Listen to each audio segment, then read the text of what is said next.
Hello there, and welcome to the first episode of the AWR podcast, our audio wrestling review. I am your host, Lee Townsend, and joining me for these regular sessions are none other than our chief analyst, Chris Watts. Hello there, guys. Thank you for listening, everybody. And our very special live correspondent, Mr. Jay Ralston. How you doing, buddy? Doing fantastic, and hello, wrestling fans. Thanks for tuning in. Good man. Our first day will be sinking our judgmental teeth into WWE NXT Takeover Dallas. Guys, where were you mentally, physically, and even emotionally heading into this show? Tired. I was very tired heading into this. Just to put it into context for the US guys and everyone else, for us UK fans, we had to get in front of the telly at 2:30 in the morning to watch the pre-show, and then the event ran from 3 till about 5:30. Now, when you've worked all day on a Friday, ouch. Long. Okay, and for you, your American attendee, Jay, how are you going into this? Well, let me just start off by saying I'm grateful that I was even able to attend the event live. Yeah. I believe Tuesday and Wednesday, I had woke up both of those days, looked at the secondary ticket market on StubHub, and saw that the cheapest ticket to get in was around $500 for one ticket. And I had kind of coped with the fact that, you know what, I might not be going to NXT. And that didn't sit well with me because that was the one show I wanted to be at. So then on the way down, we're making the 13-hour drive to Texas Wednesday night, and in the middle of the night, about 2 a.m., I see tickets drop down to about $140 a piece, like behind the stage there. Yeah. So I was able to scoop up 2 of those. I was just fortunate enough to get in. So heading into it, like I said, it was 9 o'clock. It was a long day, but I was geeked because, like I said, that was the one show that weekend I had to be at. And I went from thinking I wasn't going to be able to get in to scoring pretty decent seats that ended up, being very good. I was, more than pleased with where I ended up, and just getting in was, what made the night for me. I was excited going in, but again, the show's not at 4 a.m. like it is for you. No, one thing to mention, just as well, in terms of the actual show then, in terms of what I was excited for, for me personally, it was Nakamura. And I'll be honest, that was kind of all I was looking forward to. That was what kind of got me to watch the show. So in terms of you saying what we were looking forward to going into it, for me it was Nakamura. That was the show as far as I was concerned. Like that going into it, like that was the one match that, was must see. Like, yeah, Balor, Joe, it's going to be solid. It's going to be good. But to see Nakamura debut, and against Sami on top of it, like I think that's where the hype was for everybody. Yeah.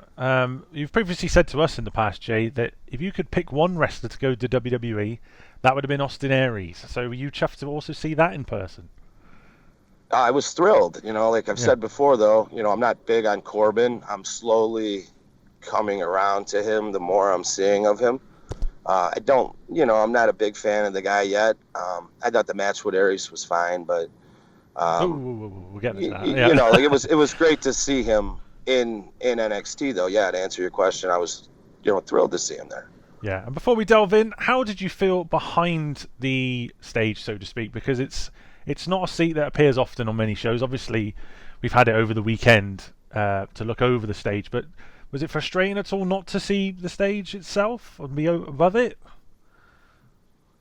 Actually, I couldn't see when they first walked out. I could see 3/4 of the ramp all the way to the ring. So, I couldn't see the video, and I couldn't see when they first stepped out. Honestly, it wasn't frustrating at all because after a couple seconds, they had walked up into my view. It was actually a really unique view sitting directly above the entrance ramp. So to see them coming out and just to kind of catch that unique view that I'm not used to seeing, I thought it was a great spot, actually. Awesome. Well, we'll dive straight into the matches here. First up, we had the tag team titles on the line as American Alpha challenged Dash and Dawson. I think we're going to have mixed opinions on this because personally, I thought the match wasn't all impressive until that hot tag. because I don't know, it just didn't mix well for me. My overall comment, sloppy, if I'm honest. Two really good teams. The Revival, to me, are probably one of the best teams there are, because they're really old school, and clearly I love my old school stuff. They're kind of like the Andersons. I like the whole flips, just fists not flips. It's actually a really good slogan. I think it just suits them so well. But no, sloppy. I found that, I don't know, maybe they kind of got over enamored by the crowd, maybe, or something, but they clearly had all these spots lined up and they weren't quite hitting them, and then all of a sudden it kind of flew them off, I think. But I agree, as soon as the hot tag come in, they seem to find their feet finally and actually get into a bit of a rhythm, because I think that's what was missing. There wasn't really much rhythm at the start. It didn't really flow all that well for me.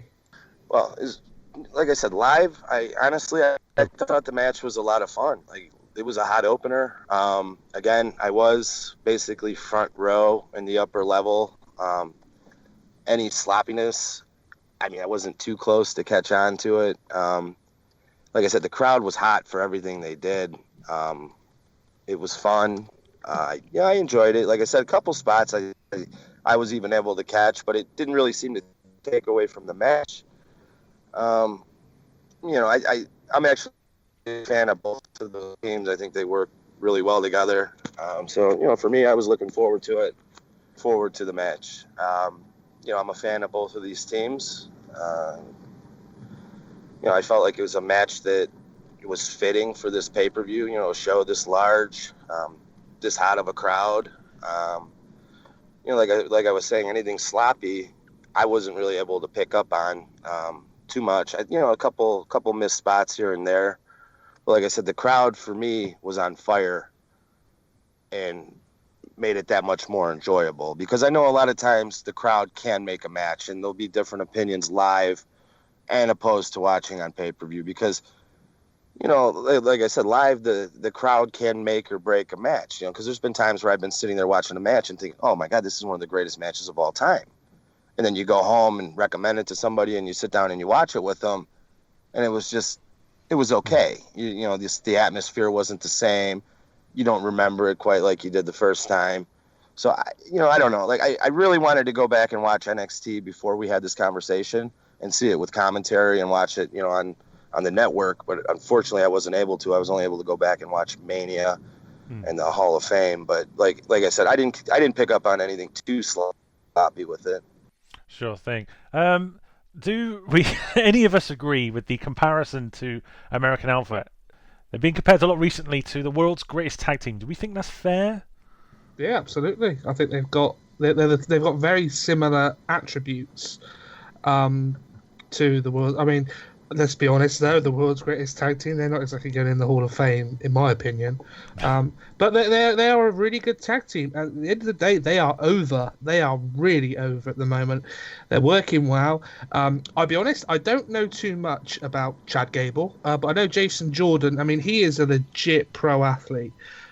He's got a great look. I must admit, as a tag team wrestler, my thinking is that one day he will go out on his own, surely, because he looks pretty good. It's a team. They're working brilliant. And the main thing is they are over. They could move up anytime they want, and they would be perfectly fine.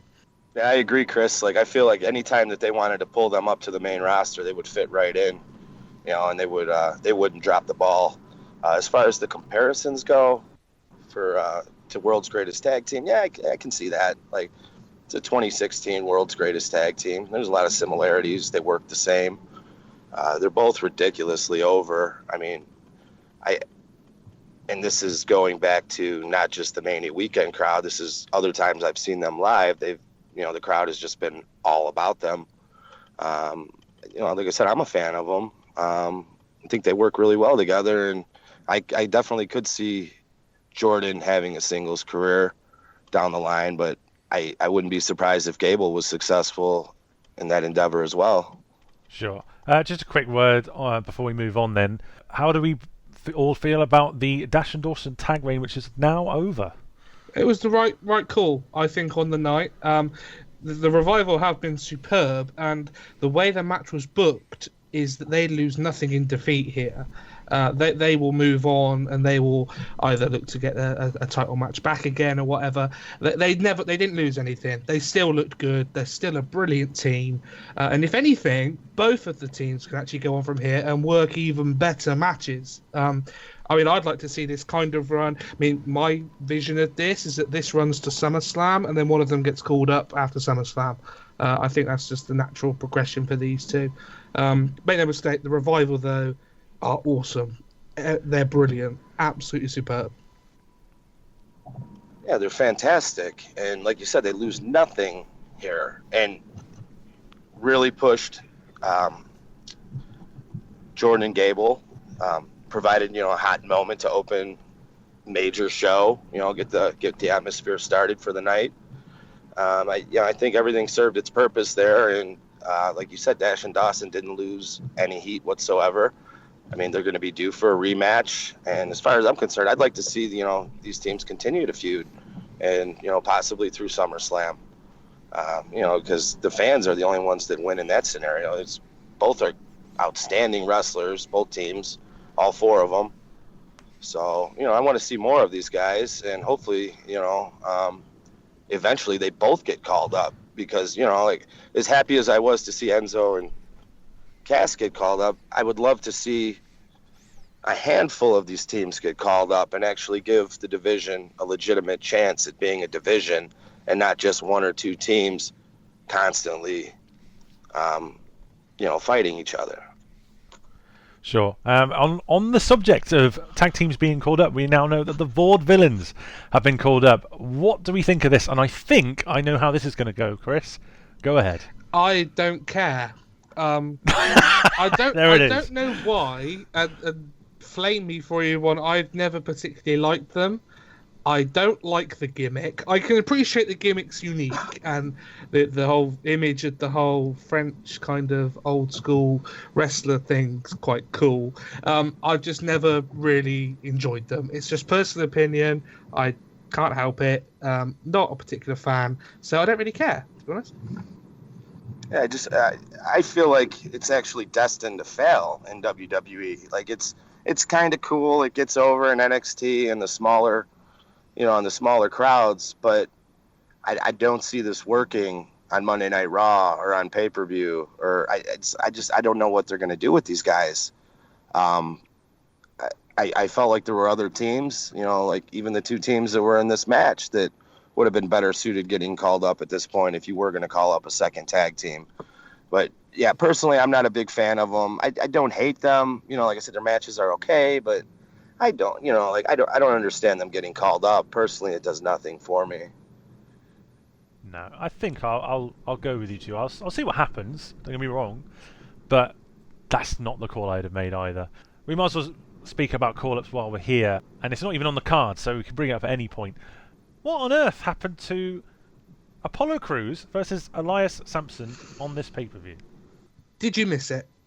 I was looking forward to it. I've got to be honest. So kind of. Yeah. I don't. I think it was a pretty stacked paper. To be honest, when they said about it being on the show, I kind of thought, well, okay, but it's quite stacked. It's a matter of fitting the match on the card. I think it might have worked actually as filler, to kind of break up the bigger matches, so like the Divas match and the Nakamura match maybe. But yeah, unfortunately these things happen, don't they? Scheduling. I mean, you only have to ask Brodus Clay and the Funkadactyls WrestleMania 28 to know what scheduling kind of does to you. So. Yeah, they moved it down to the dark match. Yeah, was it any good? It was, like I said, it was basically it wasn't anything too special. They gave it barely any time. It was okay. Like I said, it wasn't any, like, without any time. What do you expect from the guys, though? They're basically just going out there to kind of get the crowd started and get the show started. I would have liked to seen it on the main show, as I'm a fan of Crews, since he's been back in the Indies. Again, happy to see him called up, but yeah, I don't know why they scrapped it. I mean, timing could have been it, although again, I don't understand how timing's an issue when you own the network. So I don't know what the hell happened with that. I would have liked to have seen it on the main show with some actual time. Yeah. Who won? Apollo Did Crews. he? I don't even know. Crews. Anyway. I tell you, it's awesome that you've done your research. Oh, cheers, guys. Cheers. Next up, we had the debuting Austin Aries defeating Baron Corbin. Now, this seemed to be all Corbin, and then he went for the end of days, and Austin Aries got a pretty cool roll-up. I'll give him that. The roll-up was cool. How he got out the finisher and did it. But the match itself, I wasn't a fan of it.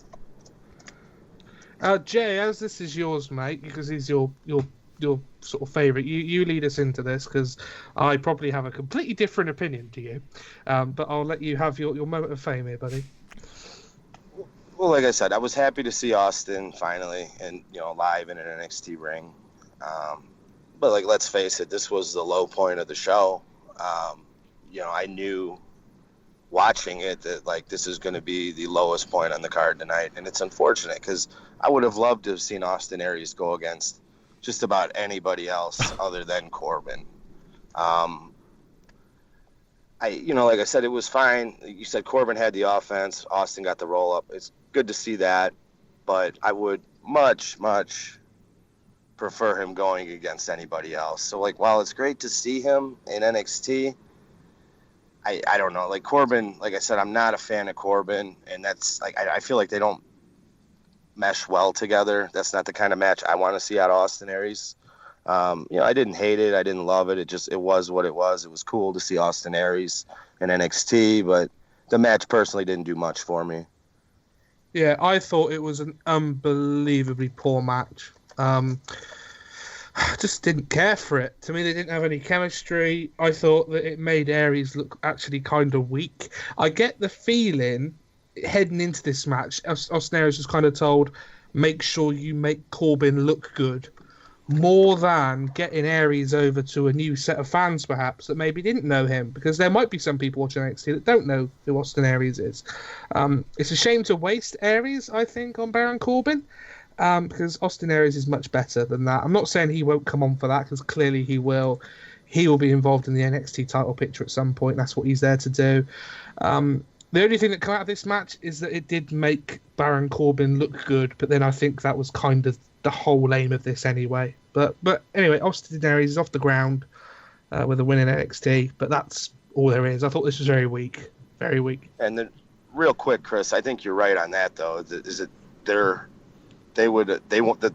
purpose of that was to make Corbin look good, opposed to showing off Austin to a new fan base. Like, I couldn't agree with you more on that. I'm sure that was the case going in, that they were like, make Corbin look like $1 million.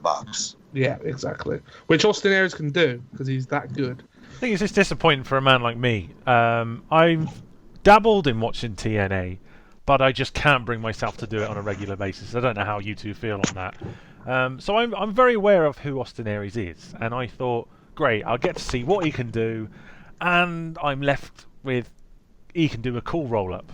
That is that is it at the moment. Yeah, don't worry.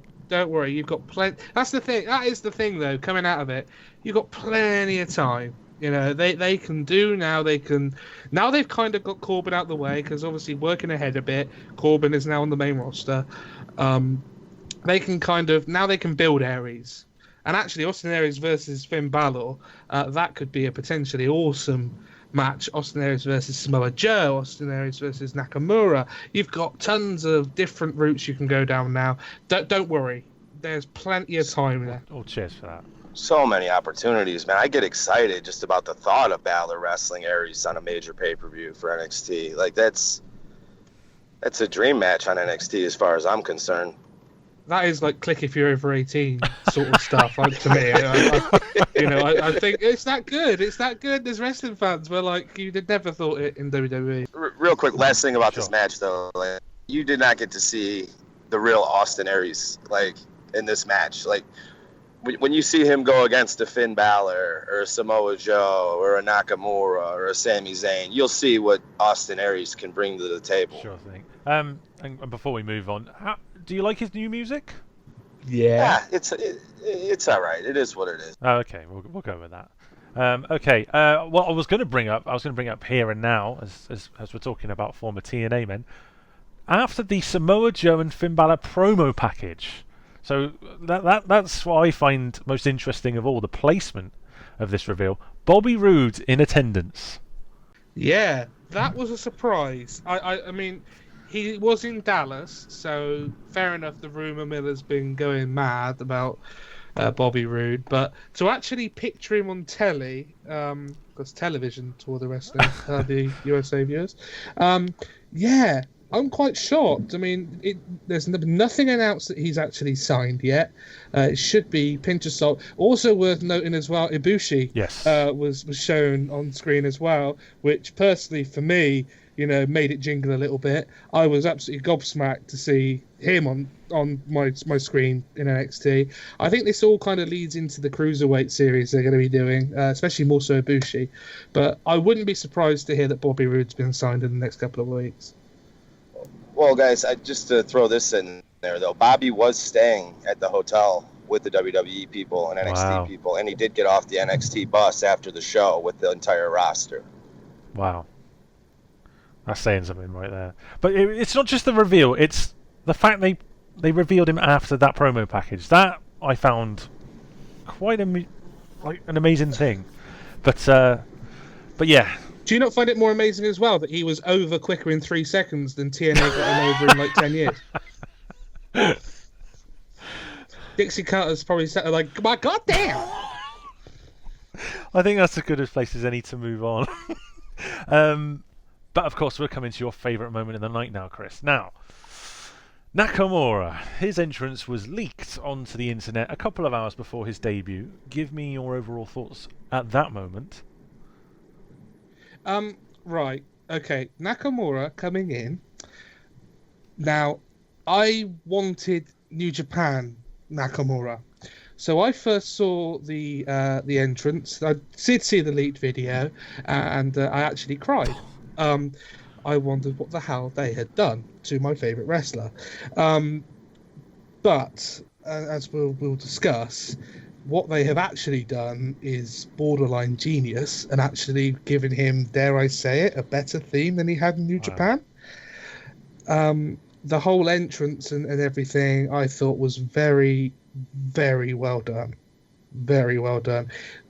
Look, at the end of the day, heading into NXT, obviously, I know, Lee, that you didn't know him all that well, but the smart fans that were there, they knew him, and that chant he got, before he'd even come out, everyone was there wanting to see him and see what he was going to do.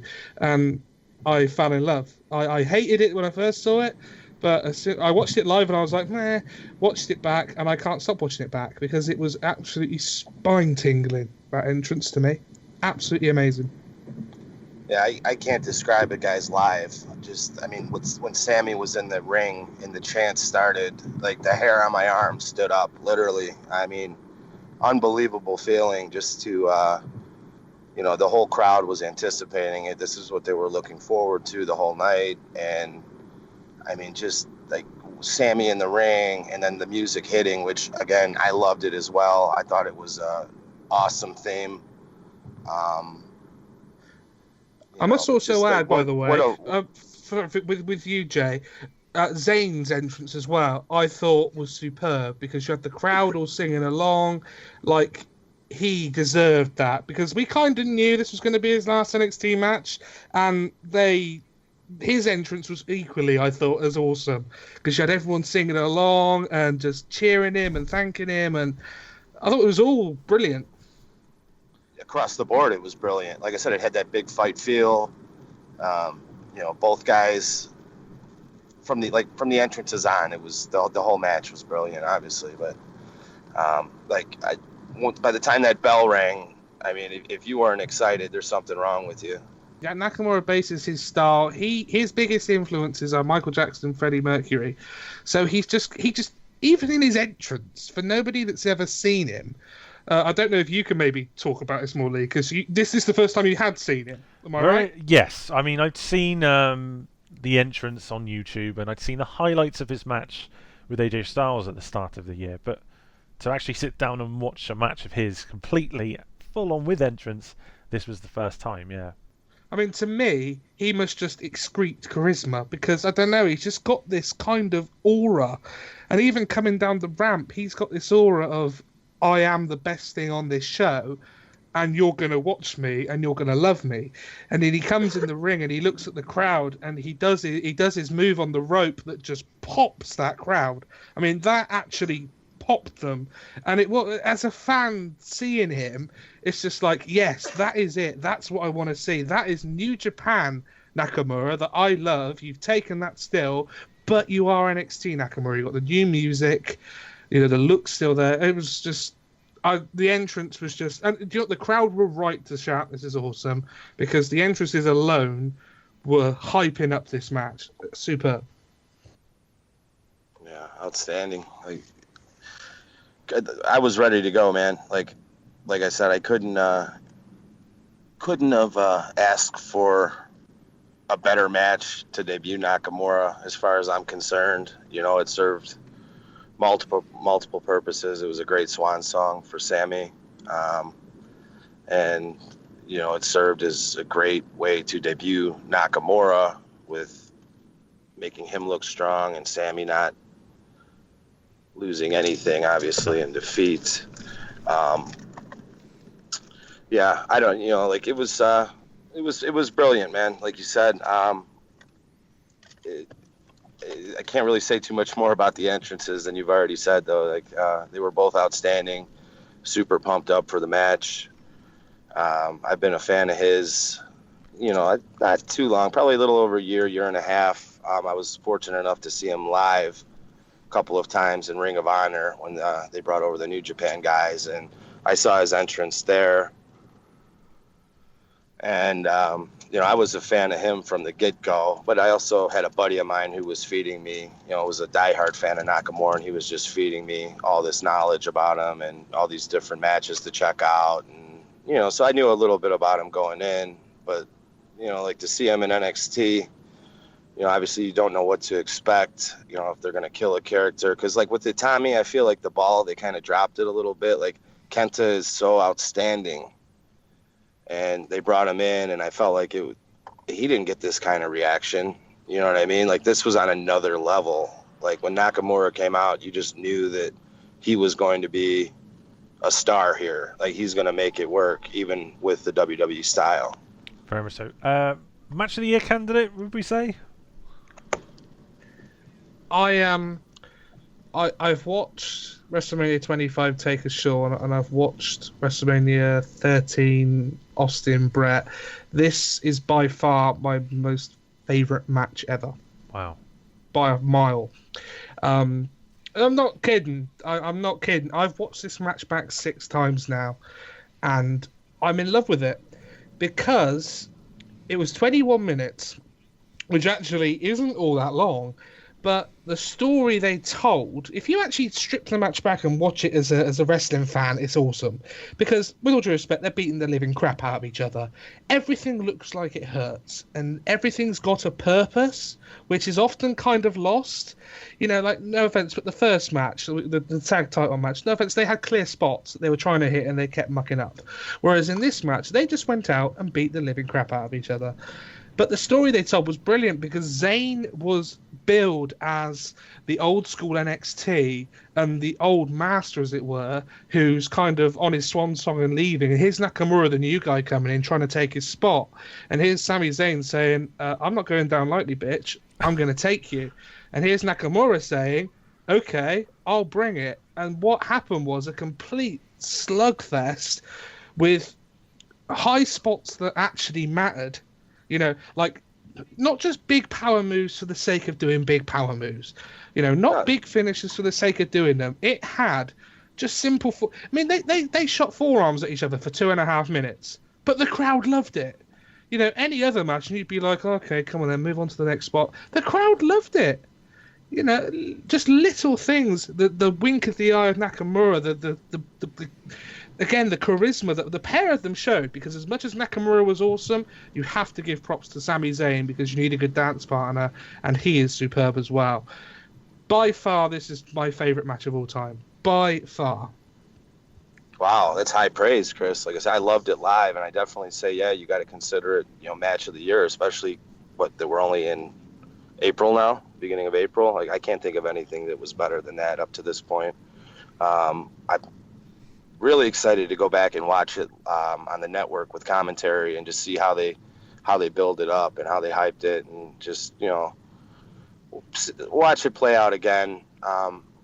Like I said, live, it was one of the funnest matches I've ever been a part of, between the crowd, the physicality of the match. Like you said, there was the right amount of high spots worked in, and they weren't just doing them for the sake of doing high spots. Like they worked them in a way where it all made sense, and it just tied the match together beautifully. I would definitely say it was it will be one of my, it is probably going to be one of my favorite matches. I've only seen it the once live, and again, I sometimes feel like I'm biased live, so I like to go back and watch things again. But yeah, I absolutely loved it. Like I just don't get how so many times shows are hyped up and matches are hyped up and they fail to deliver. But this show was beyond hyped. Like I said, at one point the cheapest ticket to get in was $500, and that was to get in the nosebleeds. So the hype was there, and these guys still delivered. And it was just, I don't know. For me, it was beautiful. I'm a big fan of both of those guys. It was absolutely beautiful. I don't know what else to say about it other than, kudos to both of those guys. I'm happy that Sami's finally getting the call up, because, it's got to bother him a little bit. I mean, seeing guys like Owens work down in NXT for a month and then get called right up to the show, and then your break, you're looking for your break and you get hurt, whatever, just things are working against you, not in your favor. So, I mean, it's good to see Sami get called up.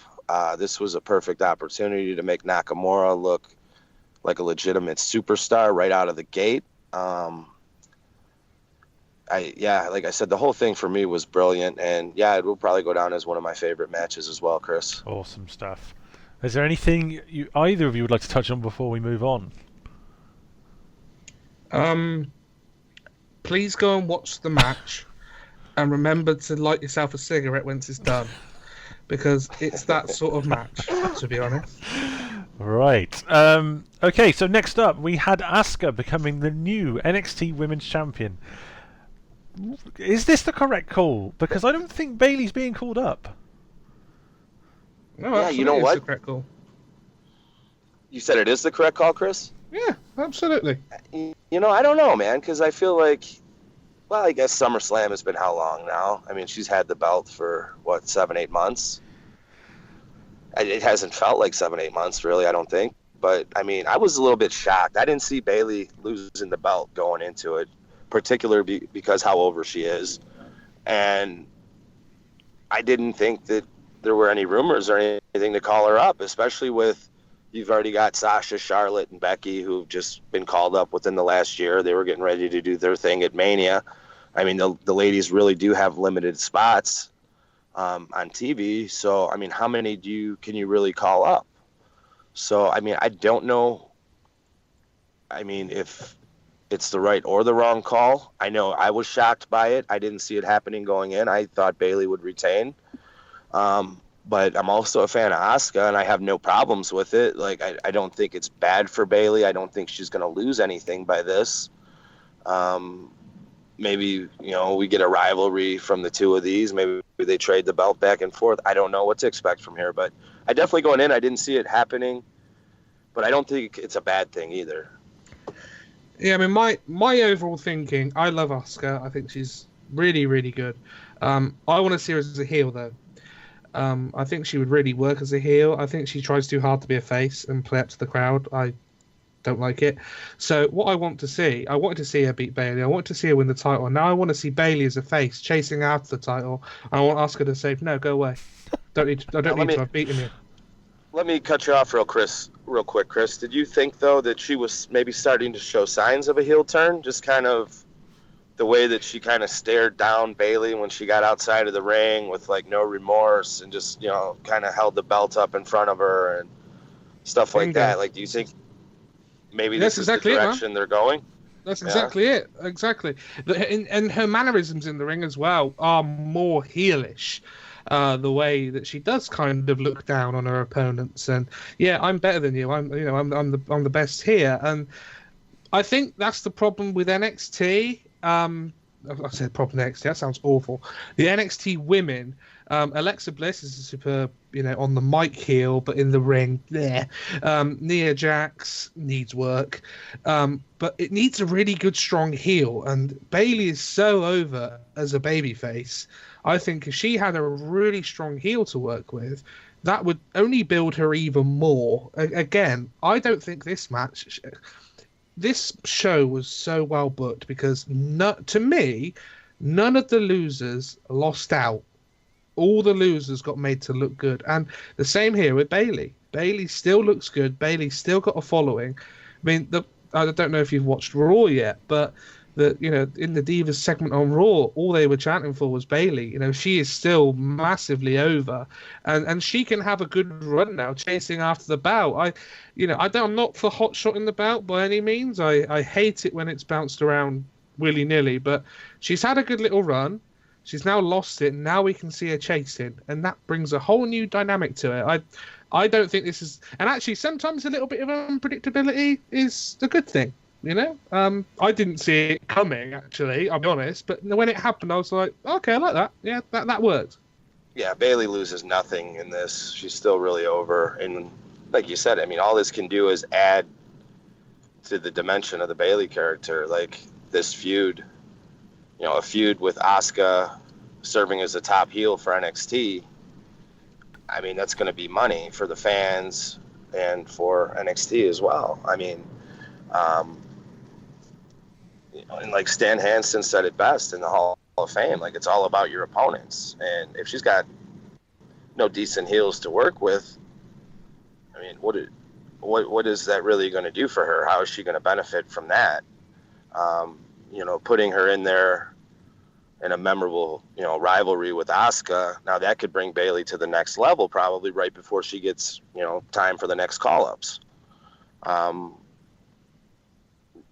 don't see anybody else being the top heel as far as I'm concerned. Asuka is probably the best wrestler they still have down there. I've seen her a little bit outside of NXT in the past. Watched a little bit of her stuff, and I've been a fan of hers. I was excited when she came in. We know she's more than capable of putting on great matches. I feel like the division is starving for a really strong heel. I mean, especially since they lost Charlotte and Sasha and those girls who were serving as the heel. That void really hasn't been filled since they left, and I mean, Asuka to me is perfect. And what did we think of the match itself, guys? Because I've got to be honest, I don't think the women's division in NXT has actually reached the heights of Bayley's match with Sasha last summer, and it seems like it's still starving out for a match as good, if that makes complete sense. Lacking is the way that I kind of see it. It's very much lacking. It's on a bit of a downer at the moment. You had its peak was clearly when Sasha, Becky, and Charlotte were up, and I mean they called them all up in one hit, which obviously now looks good, but at the time and actually now for NXT it kind of sucks because there is a bit of a void. Now they have tried because they've got Nia Jax. Dare I say it? They do have. The likes of Alexa Bliss, all red everything, her. They are trying, but I don't think they're quite hitting the right notes yet. Now, in my opinion, I don't know the indie scene all that well, and this is the other problem. I don't think there are many good women wrestlers out there left. I think they've kind of got them all. I mean, there's some obviously in TNA, etc., but I can't see, other than Asuka, I would say Asuka, Eva Marie, Bayley, Nia Jax, and Alexa Bliss, those core five, that there are really any others yet, anyway. Well, real quick, Chris. There are some on the rise. I don't know if you guys watch Shimmer at all. Dave Prazak, Shimmer Women Athletes. Heidi Lovelace, she's got a lot of talent. Candice LeRae. There's some girls out there that bust their ass and could come up and benefit NXT in the future. What's the other ones in CZW? Taylor Made. I just watched her work on Saturday night. She was solid. But as far as the match itself went, I thought it was fine. Lacking would be a good word, Chris, when you compare it to the match between Bayley and Sasha at NXT Takeover Brooklyn SummerSlam weekend, or some of the matches in the past between Charlotte and Natty. Like I said, it was a fun match. I enjoyed it. It wasn't like it was a bad match. I just I didn't see it on the same level as that Bayley and Sasha match from Takeover.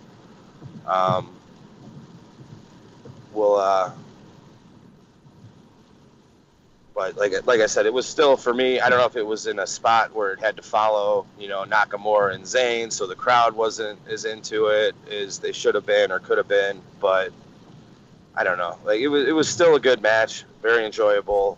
I'm actually looking forward to go back and watching that one as well. That was, one of my 3 favorite matches on the night on a 6-match show or whatever. Yeah. Just to float a name before we move on, Sexy Star is rumored to be leaving Lucha Underground. Either of you, are you familiar with her?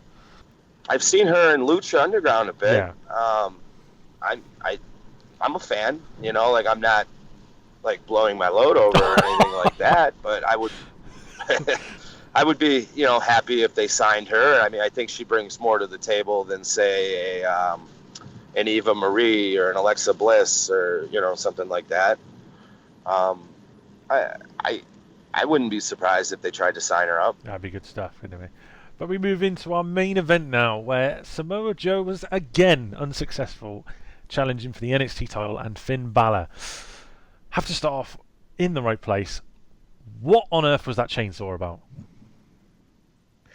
That sucked.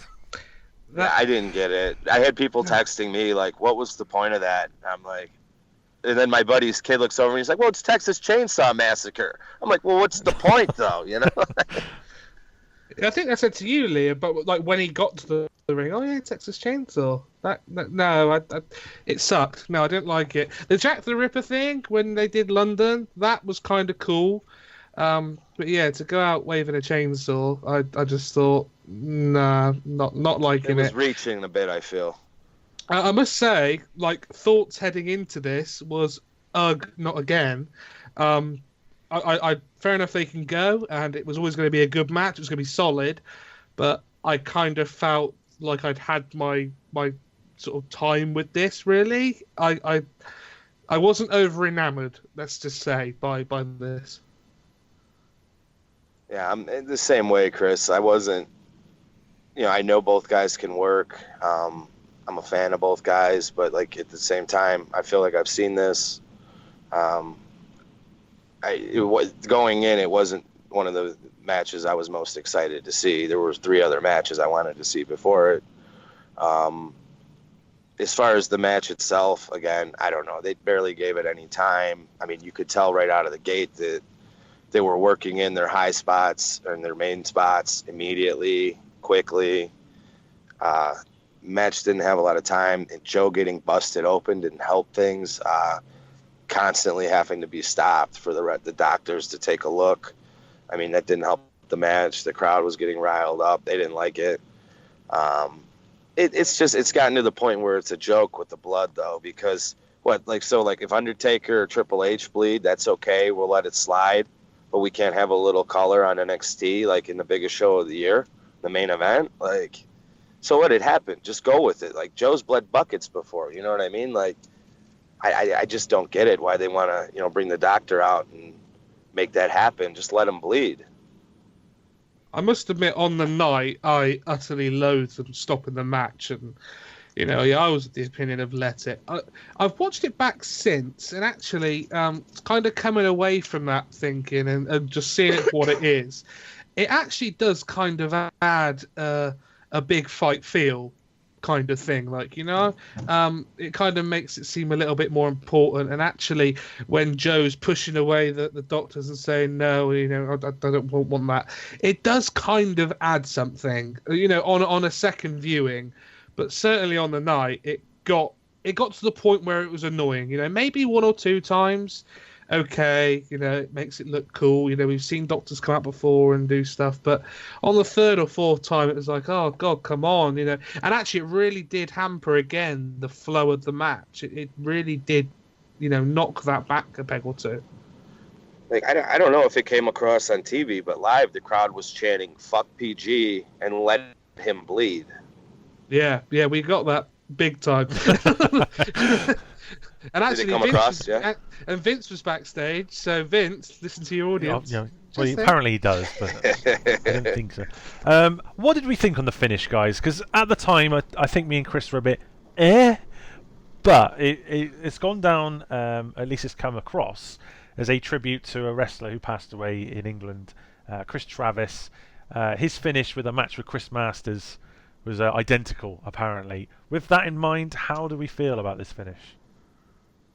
Still the wrong result, in my opinion. I thought overall, if ever there was a time to put the bout on Joe, this was it. I know Balor's, red hot, and he actually represents the NXT brand. He is NXT, I think, to anybody.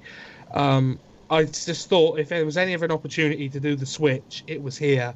But they didn't. I'm not angry about it. I just think, where do you go from here then? What's the next spot? What's the next thing? But Man, how many times can Joe lose, Chris? Before what's the point? Like, what are they going to do with this guy? Like, I get it. They brought him in to enhance their younger guys and to get guys ready to go to the next level. But if he's just constantly losing title matches, like how believable is he going to be? Like, I don't care what he's done in the past and how well we all know Samoa Joe and what he's capable of. They're going to bury him. Yeah, and for the casuals, again, you can't just presume that everybody watching knows Samoa Joe's past. And for the casuals, they're thinking, oh, this guy can't be very good. He's not, he's not beaten multiple times now. And as CM Punk put on his, the podcast with Colt Cabana, I remember it clearly, your stock diminishes, even though they say wins and losses don't matter, but your stock as a performer diminishes with these big losses. And I don't know, I just kind of thought, what's the point in not allowing Joe to win? My honest opinion was let Joe win. Balor then comes up to the main roster on Monday Night Raw with the Balor Club, with obviously Doc Gallows and Carl Anderson. Obviously, that didn't happen now, and we now know why. But I just thought that was kind of the logical way to go with this. But clearly not. But, now we get the intrigue of what happens next. So why didn't that happen, though, Chris? Why didn't the Balor Club? Yeah. It's hard to call because they were there, and they were backstage, and they were ready to go. My honest opinion, looking back at Raw now, I haven't actually watched it back. I watched it live and that was it because I thought the Raw after Mania was appalling. I thought that terrible. I think that what it was, they debuted Cruz, they debuted Enzo and Cass, and then obviously they had the Shane McMahon thing, which completely ruined the idea of Hell in a Cell at WrestleMania, and then obviously AJ winning the main match. I don't know. I don't think with the Raw that they had, it would have fit in, if I'm honest. I don't think it would have worked in everywhere. Saying that... What are you thinking then, though? Like, is this going to be in the near future, or are they going to scrap it completely till down the road? Do you think this is a priority for WWE? What I would personally do, I would go into Payback with AJ Styles versus Roman Reigns. I would have them have a big old match at Payback. I would dim the lights and I would debut them along with Finn Balor and beat the crap out of AJ Styles in the main event. That's what I would do, and then that would set up for me AJ Styles versus Finn Balor. Yeah. You can then have former Bullet Club leaders. You know what I mean? Exactly. Like, yeah. Because they could have debuted on Raw last night. You should be booking this shit, Chris. I wish I could. I wish. Nakamura would be on every show. Top of the hour. Nakamura. Top to bottom. Once an hour. Top of hour 2. What we got? Chuck Nakamura there. Give him a promo. I don't think. I think on Raw it would have kind of got lost in the shuffle a bit. I think the crowd wanted it, mind. I'm not saying that. I think, and regardless of when it happens, they're going to get a massive pop and they're going to do wow. But I just think that would give AJ something to do if they debut Balor, and also that way they protect Roman Reigns. Because let's be honest, if Roman Reigns beats AJ clean at Payback, my God, he will get booed worse than he did on Monday and on Sunday. So it kind of does both jobs. That's the way I book, the Balor Club, because that's what they're going to be called, I think. But if they are going to do this within the next pay-per-view or at the next pay-per-view, it would have made sense. This was the time to drop the belt off of Balor to whoever you were going to do it to. Joe just happened to be the opponent that you went with, so put it on Joe, even as a transitional guy. Going back to what we were saying, like if you're going to do this Bullet Club thing and he's going to get called up, I don't want to see him still with the NXT title really when he gets called up. I don't know. Me personally, I would rather when he gets called up, he's up. Like I don't want to see him bouncing back and forth. Maybe I'm wrong. That's just me personally. I don't know what you feel about that. Well, I mean, with me booking it, because clearly I can book this shit. If at Payback you have the Balor Club and Finn Balor debut there, now you've got to think that between this NXT Takeover Dallas and clearly there will be one before SummerSlam, there will be some sort of show in the middle. There will be some sort of special, I think, for the network, because they try and do it sort of 4 or 5 times a year. Yeah, we'll have Balor drop it then, and have him drop it to Joe. Or have him drop it to whomever, really. That's the point where you can then have him drop it. Have Balor debut, like Kevin Owens did, debut on the main roster, have his time with the belt, and then drop it in the next TakeOver show. That would be how I would be booking it. Okay, that would be all right. And I think we will leave NXT there. Guys, I don't think I need to ask your favourite match of the night. Dark match, mate. Elias Sampson and Apollo Crews. The dark. No, clearly Nakamura versus Sami Zayn. Nothing will ever touch that match. Yeah, couldn't agree more. Outstanding match. Loved it, top to bottom. Sure. Worst match. Now, again, I'm going to guess that we're both going to go with Austin Aries and Baron Corbin, and it hurts me to say it, but unfortunately, it just was. Yeah, it sucks that it was. Saying that, worst match, but it still wasn't that bad. Like, we say worst match like it was absolutely appalling. It's not so much that, it just wasn't great. When you compare it against the card as a whole, it was poor. But that just goes to show how spoiled we are, though. I mean, in this day and age, though, when you go to a show and Austin Aries is in the worst match, I don't know. The only thing I could compare it to would be Saturday night this past WrestleMania weekend when 2 rival indie shows were going up against each other, and one was sold out, and Pentagon was on the sold out show, and I'm just a huge fan of Pentagon. I don't know if you guys are familiar with him or not from Lucha Underground, but I'm a huge fan of his, and I had tickets to go see Kota Ibushi, and I was still disappointed that I was missing Pentagon. So it's like, how spoiled are we in 2016 right now when you're going to a show to see Kota Ibushi, but you're upset that you're missing Pentagon? It's just, like Chris said, Aries Corbin, it wasn't a bad match, but I would have preferred a different match for Aries to debut in. Sure. You could have come seen Pentagon in Swindon a few months ago, but never mind. When was he there? That was the most British thing you've ever said. Come and see Pentagon in Swindon. That was a couple of months ago now, I believe. Anyway. Yeah, highlight of his career. Best moment. Nakamura's entrance. Fair enough. Jay? Oh, man, that's tough. I would have to go with best moment for me would be just the interaction between Nakamura and Zayn after that match, when Nakamura went to help Sami up from his knees, Zayn refused the help, but then they embraced once he was in a standing position. Like that again, like as a wrestling fan, that just, shot the hair on my arm straight up. Like it was a great moment. It kind of was sinking in at that point that like, okay, Sami's leaving. This was the last time we're going to see him. What a send off. But by God, we've got Nakamura. How fucking awesome is this? Sure. One thing I want to say, best moment wise, the NXT crowd were awesome. And they were what I call a true wrestling crowd. The Monday Night Raw crowd were appalling and shouldn't have been there. Because to me, they ruined the show. They were hot, but they were also I feel like on Raw, it's more about them trying to get themselves over. Exactly. With the whole "we are awesome" and this and that.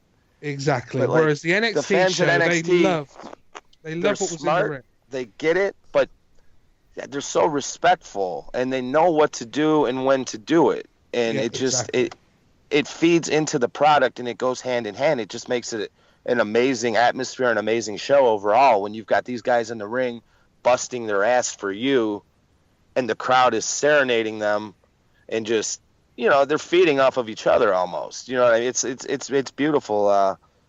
It's a beautiful thing right now. Like I can't say enough good things about NXT. And the joy is they're getting the talent over, because half of what got Nakamura over on the night was the crowd. But they were a respectful crowd. They weren't trying to make it about themselves. They were making it about the product. So if you were in the crowd for NXT, thank you. You were brilliant. Thank you. Okay, long-term achievement award of this show. Nakamura. I've seen that coming a mile off. Jay? What is it? Long-term achievement. So if you look back, if it's in a year's time, it's what do you remember NXT Takeover Dallas for? What would it be? Are you kidding me? It's Nakamura, brother. Okay. Not to sound like a broken record here, but I mean, let's be honest. That's what it was. Sure thing. And out of 10? I would give it a very, very good 8. Yeah. And Jay? Only because Austin Aries did disappoint. Not it was his fault, but you just wanted more. I'm biased. Like I said, I was live. I'm gonna give it a 9. I love the show from top to bottom. Outside of the Aries match, which was just okay, but everything else to me was very well done. The main event wasn't anything too outstanding, but it still served its purpose. Did the job. Was a nice cap to an excellent show. Sure, and just to be funny, I'm going to say 8.5, but there we go. That will do it. That will do it for NXT Takeover Dallas. I hope you've enjoyed our review here. We are about to review WrestleMania. By the time you listen to this episode, it should also be available on our feed. But for now, I'm Lee Townsend. Thank you again to our chief analyst, Chris Watts. Thank you for listening, guys. Much appreciated. And our live correspondent, Jay Ralston. Thank you again, guys. We'll see you next month. And we'll speak to you soon. Cheerio.